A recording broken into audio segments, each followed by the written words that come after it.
오늘 우리에게 주시는 하나님의 말씀은 에스라 1장 1절에서 6절 말씀입니다. 에스라 1장 1절에서 6절 말씀, 구약성경 710면입니다. 에스라 1장 1절에서 6절의 말씀입니다.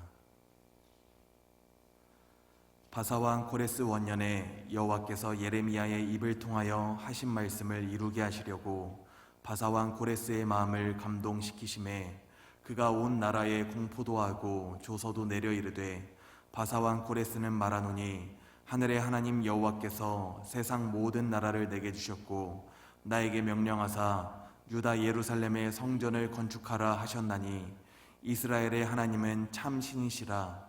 너희 중에 그의 백성된 자는 다 유다 예루살렘으로 돌아가서 이스라엘의 하나님 여호와의 성전을 건축하라. 그는 예루살렘에 계신 하나님이시라.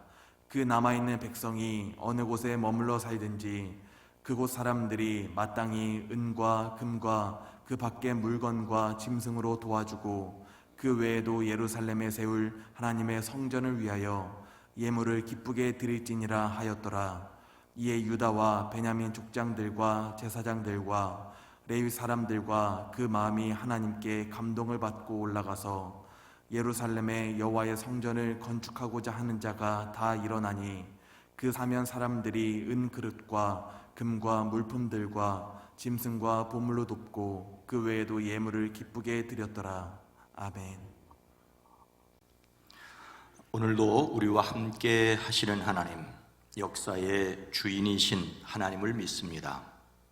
하나님의 보호하심을 받는 나라와 민족과 성도님들의 가정과 삶이 되어지기를 주의 이름으로 축복합니다. 한국 황제 폐하와 일본국 황제 폐하는 두 나라 사이에 특별히 친밀한 관계를 고려하여 상호 행복을 증진시키며 동양의 평화를 영구히 확보하고자 하여 이 목적을 달성하기 위하여 한국을 일본국에 병합하는 것이 낫다는 것을 확신하고 이에 두 나라 사이에 합병 조약을 체결하기로 결정하였다. 소위 한일 병합 조약, 을사늑약에 시작하는 말입니다. 1910년 8월 22일 조약 체결에 한국의 내각 총리 대신 이완용과 일본 통감 데라우치가 대표했습니다. 그리고 8월 29일 조약의 제1조 한국 황제 폐하는 한국 전체에 관한 일체 통치권을 완전히 또 영구히 일본 황제 폐하에게 양여함이 발효되어 한 나라가 사라졌습니다. 하지만 대한제국은 하루아침에 망한 것이 아니지요. 1904년 러일 전쟁을 빌미로 일본군이 주둔하였습니다. 소위 고문정치를 시작하였습니다. 1905년에는 대한제국군을 감축하였고 나라의 외교권을 일본에게 넘겨주었습니다. 1907년에는 고종이 강제 퇴위하였습니다. 이런 가운데 송병준과 이완용은 나라를 팔아먹는 일에 치열하게 경쟁을 하였습니다.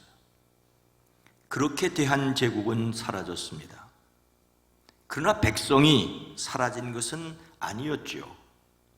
조약 무효를 주창하고 만세운동을 벌이고 임시정부를 조직하고 독립투쟁을 계속했습니다. 하지만 1945년 8월 15일 해방될 때까지 14일 모자라는 35년간 일제가 이 땅의 주인 노릇을 하였고 나라 없는 백성으로 고초를 당해야 했습니다. 다시 이 땅이 그런 비극을 되풀이하지 않도록 백성이 정신을 차려야 합니다. 나라 팔아먹는 일에 경쟁하는 지도자들이 생기지 않도록 깨어 있어야 합니다. 하나님을 잘 믿는 사람들은 또한 애국자이어야 합니다. 우리나라가 35년간 나라 없이 지낸 것의 2배, 70년 동안 나라 없는 서러움을 겪은 민족이 있습니다. 바로 오늘 말씀에 나오는 유다 백성입니다. 그들은 바벨론 포로 생활을 70년이나 해야 했습니다. 그리고 드디어 하나님께서 선지자 예레미야를 통하여 주신 말씀을 이루시려고 페르시아, 성경에서 바사라고 불리는 바사왕 고레스의 마음을 감동하셨습니다. 유다를 멸망시키고 예루살렘 성전을 불태우고 포로로 끌고 갔던 그 바벨론은 페르시아, 바사에게 멸망당하였습니다. 바벨론을 멸망시킨 바사는 포로들에게 자신의 나라로 돌아가도 좋다고 허락을 합니다. 바사왕 고레스는 무엇을 명령하였습니까? 2절 말씀입니다. 바사왕 고레스는 말하노니 하늘의 하나님 여호와께서 세상 모든 나라를 내게 주셨고 나에게 명령하사 유다 예루살렘에 성전을 건축하라 하셨나니. 여기서 우리는 기억해야 할 것이 있습니다. 유다 백성이 바벨론 포로에서 돌아오게 되었지만 예루살렘에 돌아와 유다 왕국을 다시 세우는 것은 아닙니다. 이전에는 바벨론의 지배를 받았는데 이제는 바벨론을 멸망시킨 바사의 지배를 받게 되었습니다. 차이가 있다면 어느 정도 자율권을 보장받아 성전을 재건하게 되었다는 것입니다. 성경은 다만 하나님의 뜻이 이루어진 것을 기록하고 있을 뿐입니다. 바사왕 고레스가 유다 민족에게 예루살렘으로 돌아가 성전을 재건하게 한 것은 정치적인 목적이 있었을 것입니다. 바벨론을 무너뜨리고 새로 건설한 페르시아의 안정을 위해 바벨론이 사로잡아 온 포로들을 부드럽게 유화책을 쓴 것이었습니다. 성경은 그런 정치적인 이유가 아니라 하나님의 약속이 이루어진 것을 기록하고 있습니다. 우리는 세상의 역사 속에서 하나님이 어떻게 일하셨는지를 보아야 합니다. 그런데 이것은 멀리서 보아야 보입니다. 하나님의 마음으로 보아야 보입니다. 약속하신 말씀에 비추어 보아야 보입니다. 고레스는 자신의 정치적인 목적 때문에 유대인에게 돌아가 성전을 재건하라고 하였지만 하나님의 관점에서는 하나님의 약속의 말씀이 이루어지는 것입니다. 고레스는 자신이 하나님께로부터 성전을 건축하게 하라는 말씀을 들었다고 합니다. 그가 어떻게 하나님의 음성을 들었는지, 그가 신실하게 하나님을 믿었는지도 확인할 수는 없습니다. 분명한 것은 그가 하나님께 명령을 들었다는 것으로 유대인들은 예루살렘으로 돌아가 성전을 다시 세우는 일을 할 수 있게 되었다는 것입니다. 그래서 고레스는 어떻게 하였습니까? 3절 말씀입니다. 이스라엘의 하나님은 참 신이시라. 너희 중에 그의 백성 된 자는 다 유다 예루살렘으로 올라가서 이스라엘의 하나님 여호와의 성전을 건축하라. 그는 예루살렘에 계신 하나님이시라. 고레스는 자신이 하나님께 명령받았다며 유다 민족에게 돌아가 예루살렘의 성전을 지으라고 했습니다. 그는 하나님이 그 땅 바벨론 페르시아 역사도 주관하시는 것은 알지 못하고 하나님이 예루살렘에 계시다라고 말하였고 그 예루살렘의 성전을 재건하고 바사 왕국을 위해 기도해 주기를 바랬던 것입니다. 하나님의 명령에 따라 바사 왕 고레스가 명령하자 바벨론에서 해방된 유대인들은 어떻게 했습니까? 5절 말씀입니다. 이에 유다와 베냐민 족장들과 제사장들과 레위 사람들과 그 마음이 하나님께 감동을 받고 올라가서 예루살렘에 여호와의 성전을 건축하고자 하는 자가 다 일어나니.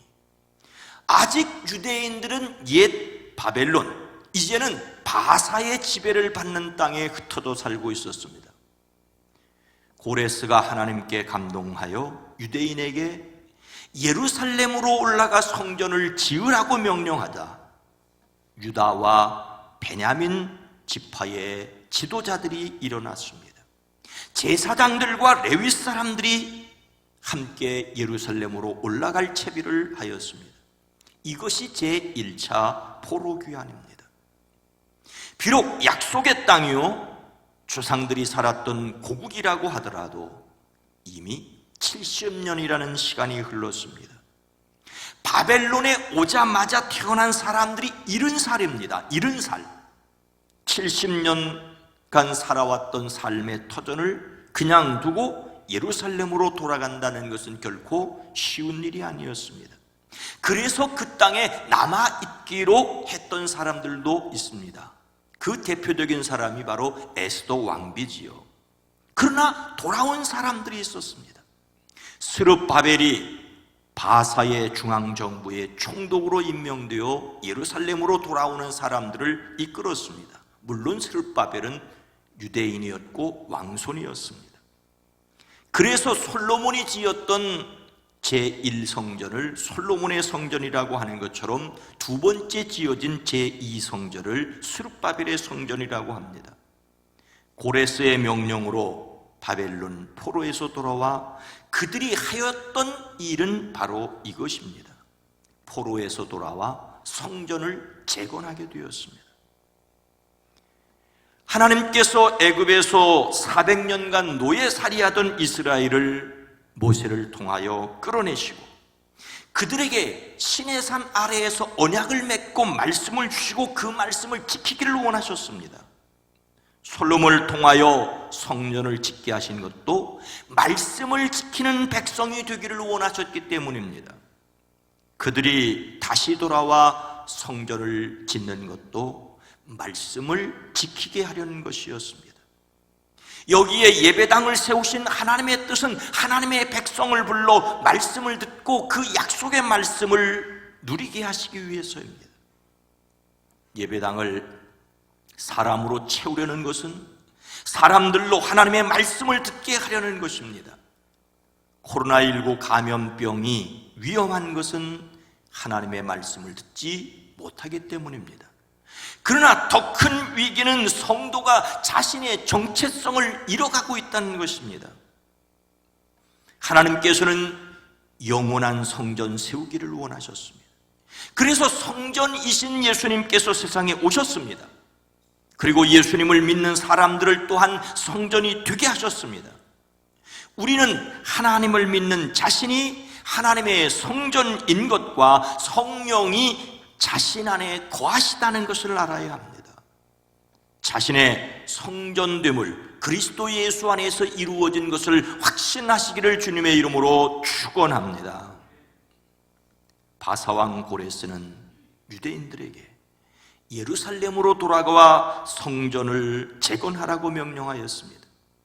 그들이 돌아와 성전을 재건해야 할 이유는 무엇이었겠습니까? 4절 말씀입니다. 그 남아있는 백성이 어느 곳에 머물러 살든지 그곳 사람들이 마땅히 은과 금과 그 밖의 물건과 짐승으로 도와주고 그 외에도 예루살렘에 세울 하나님의 성전을 위하여 예물을 기쁘게 드릴지니라 하였더라.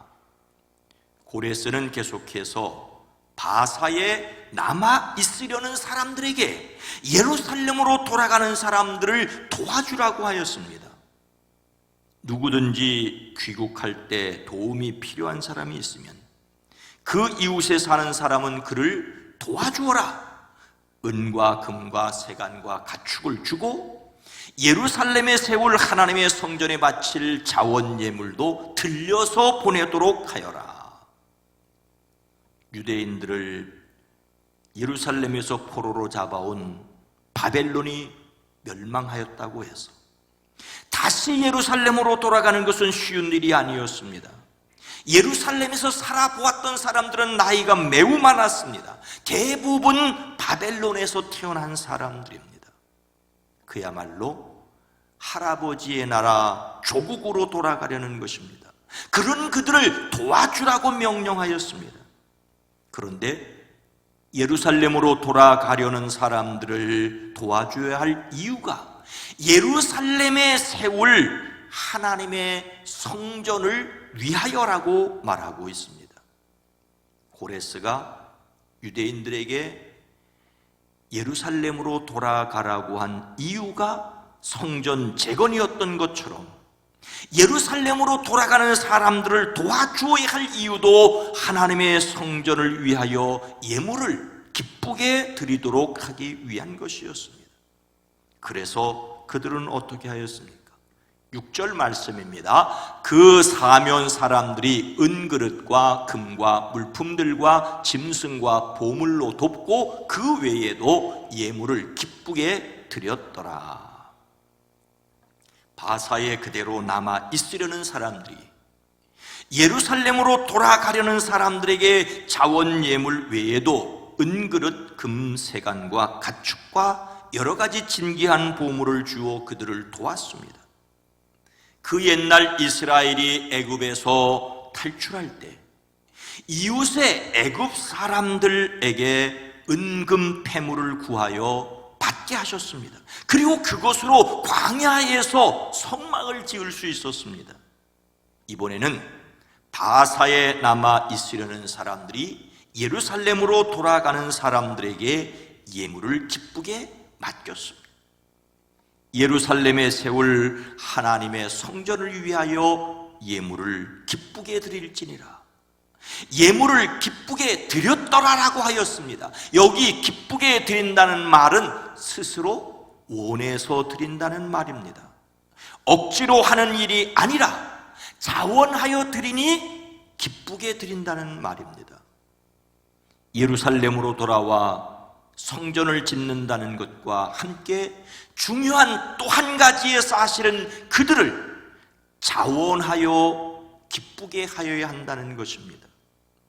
요단강을 건너 가나안에 들어갈 하나님 백성들 앞에 하나님께서는 생명과 복, 사망과 화를 두시고 그들이 생명과 복을 선택하기를 원하셨습니다.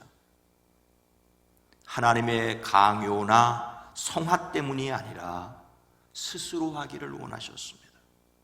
사람의 생각으로는 좋은 일이라면 억지로라도 시키는 것이 좋다고 생각하지만 그렇게 잘 되지 않는다는 것 우리 잘 알고 있지 않습니까? 하나님께서 사람에게 좋은 일도 억지로 시키지 않으셨기 때문입니다. 하나님께서 원하시는 것은 기쁜 마음으로 즐겁게 봉사하는 것입니다. 하나님께서 성전을 짓는 사람들에게 원하시는 것은 이것이었습니다. 하나님이 기뻐하시도록 자발적으로 섬기는 것입니다. 하나님께서 사람에게 선택하는 자유를 주셨다는 것을 다시 기억하십시오. 사람은 다른 사람을 억지로라도 부려먹으려고 하고 이웃나라라도 힘으로 억압을 하려고 합니다. 강제로 복종시키려고 하지만 하나님은 기쁘게 순종하는 것만 받으십니다. 거짓으로 섬긴 것과 자신의 욕심으로 섬긴 것을 하나님은 구별하십니다. 그래서 사랑이 아니면 아무것도 아니라고까지 성경은 말씀하고 있습니다. 사도 바울은 고린도 교회에 예루살렘 교회를 돕는 구제 헌금을 요청하며 이렇게 말하였지요. 각각 그 마음에 정한 대로 할 것이요 인색함으로나 억지로 하지 말지니 하나님은 즐겨내는 자를 사랑하시느니라.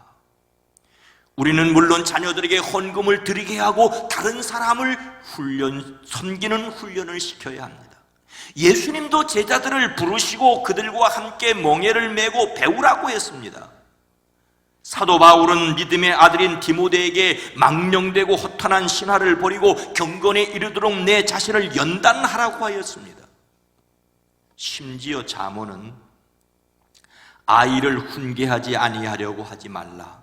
채찍으로 그를 때릴지라도 그가 죽지 아니하리라고까지 하였습니다. 그러나 이 모든 것의 바탕은 사랑이어야 합니다. 사랑을 가장한 자기 화풀이는 결코 하나님의 사랑이 아닙니다. 그래서 여기서 아마 꽃으로도 때리지 말라는 말이 생겨났을 것입니다.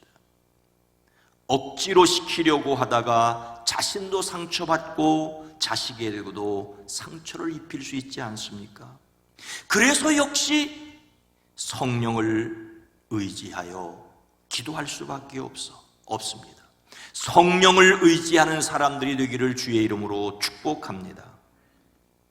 고레스는 예루살렘으로 돌아가 성전을 재건하라고 명령하였습니다. 그들에게 예물을 기쁘게 드리도록 하였습니다. 우리는 예수님을 믿음으로 성령님께서 거하시는 성전입니다. 기쁘게 하나님을 섬겨야 합니다. 어떻게 할 수가 있습니까?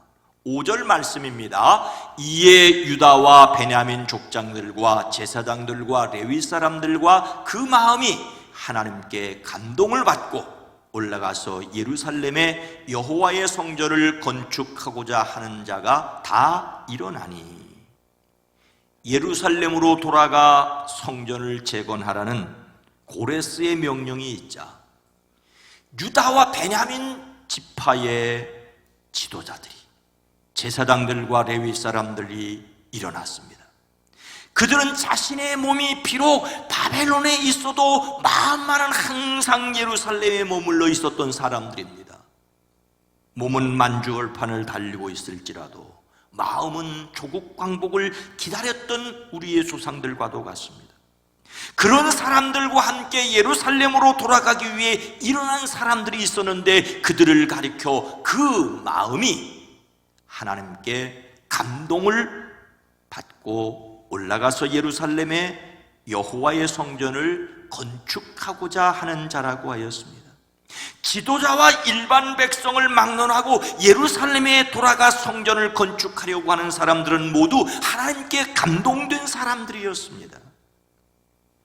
1차 포로 귀환에 참여했던 사람들의 공통점은 그 마음이 하나님께 감동되었다는 것입니다.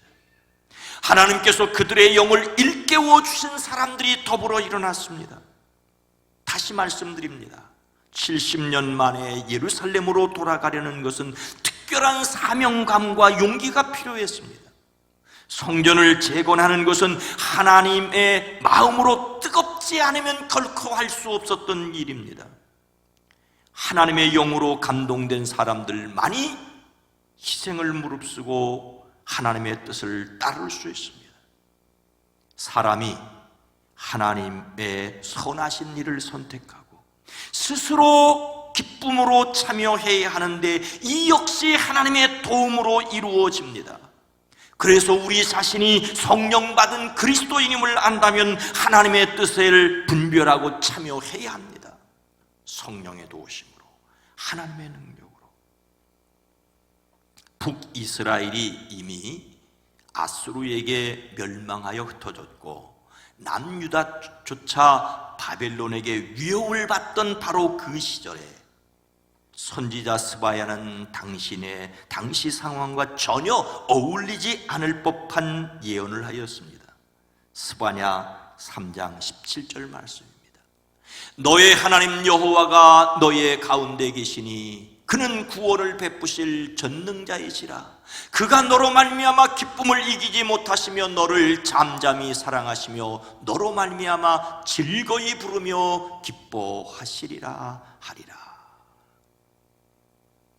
그들의 죄악으로 나라가 망해가고 있는 유다 백성들에게 너의 하나님 여호와가 너희 가운데 계신다라고 외치고 있습니다. 하나님께서 그들 가운데 계시다는 사실을 제발 알라고 말하고 있습니다. 선지자는 뜨거운 가슴으로 기쁨을 이기지 못하는 하나님을 보고 있습니다. 비록 하나님이 그들의 죄를 심판하시지만 심판의 막대기를 거두고 조용히 그들을 사랑으로 바라보실 것을 보았던 것입니다. 그때는 바벨론 포로에서 돌아오는 때입니다. 그때는 예수님께서 세상에 오셔서 십자가와 부활을 통하여 구원을 이루시는 때입니다. 그러니 이미 예수 그리스도를 믿는 사람들은 알아야 합니다. 예수님을 믿는 우리 안에 성령님이 함께 계시다는 것을 인정해야 합니다. 그래서 하나님의 기쁨이 되기를 결심해야 합니다. 우리가 하나님의 기쁨 되기를 결심해야 합니다. 하나님께서는 바울을 통하여 로마 교회에 이렇게 말씀하셨습니다. 그러므로 형제들아, 내가 하나님의 모든 자비하심으로 너희를 권하노니 너희 몸을 하나님이 기뻐하시는 거룩한 산 제물로 드리라. 이는 너희가 드릴 영적 예배니라. 하나님의 모든 자비하심을 먼저 기억해야 합니다. 그러므로 결국 우리는 하나님의 기쁨이 될 수 있습니다. 부모에게 아무리 속을 썩여도 자식은 자식이지 않습니까? 옛날 말로 호적에서 빼버린다고 해도, 행여 지워진다고 해도 자식이라는 사실에는 변함이 없습니다. 그러나 자식이라면 부모에게 기쁨이 되어야 합니다. 자식이라는 의무감도 아니고 남들의 눈이 무서운 체면도 아니고 더 많은 유산을 받기 위한 욕심도 아니라 마땅히 해야 할 일입니다. 우리는 예수님 안에서 이미 하나님의 자녀입니다. 하나님의 자녀이기에 우리의 영으로 하나님 아버지를 기쁘게 하는 사람들이기를 결심해야 합니다. 사랑하는 성도 여러분, 우리나라가 35년간 나라 없이 지낸 것에 2배, 70년간 나라 없는 서름을 유대민족은 겪었습니다. 그런데 그것이 다가 아니라는 것을 우리는 알고 있지요. 그 이전에 애굽에서 400년간 노예살이를 했습니다. 그리고 나서 바벨론에서 포로 생활 70년입니다. 그리고 돌아와서 세운 성전은 주후 70년 8월 10일 로마군에 의하여 돌멩이 하나도 돌 위에 남지 않고 무너졌습니다. 1945년 5월 14일 영국의 위임 통치에서 벗어나기까지 2000년 가까이 나라 없는 백성으로 떠돌았습니다. 그동안에 나치에 의하여 600만 명이 학살되기도 하였습니다. 하지만 그들은 여전히 지금 남아있지 않습니까? 하나님께서 우리를 위하여 남겨두셨다고 저는 보고 있습니다. 우리는 하나님의 백성으로 살아남아야 하고 남아야 할 이유는 하나님의 기쁨이어야만 합니다. 하나님의 위대한 소망을 품고 작은 일에 자원하여 섬겨야 합니다. 작은 몸짓을 통하여 세상을 살리시는 하나님의 손에 의탁되는 저와 여러분 모두가 되어지기를 주님의 이름으로 축원합니다. 거룩하신 하나님, 자비로우신 주여, 당장 오늘 일로 근심하고 걱정하며 내일 어떻게 살아야 할지 막막해하는 저희들에게 하루가 1000년 같고 1000년이 하루 같다는 하나님의 깊은 뜻을 헤아려 알기가 어려울 때가 있습니다. 주님, 그래도 우리로 동서남북 사방팔방이 다 막혀도 하늘을 향하여 바라볼 수 있기 위하여 주님의 뜻을 깨달아 알게 하시고 주님의 기쁨이 되기를 결심하는 저희들 되어지게 하옵소서. 성령 하나님 도와주시옵소서. 성령 하나님 역사하여 주시옵소서. 우리로 하나님의 기쁨 되어지게 하옵소서. 예수님의 이름으로 간절히 기도드리옵나이다. 아멘.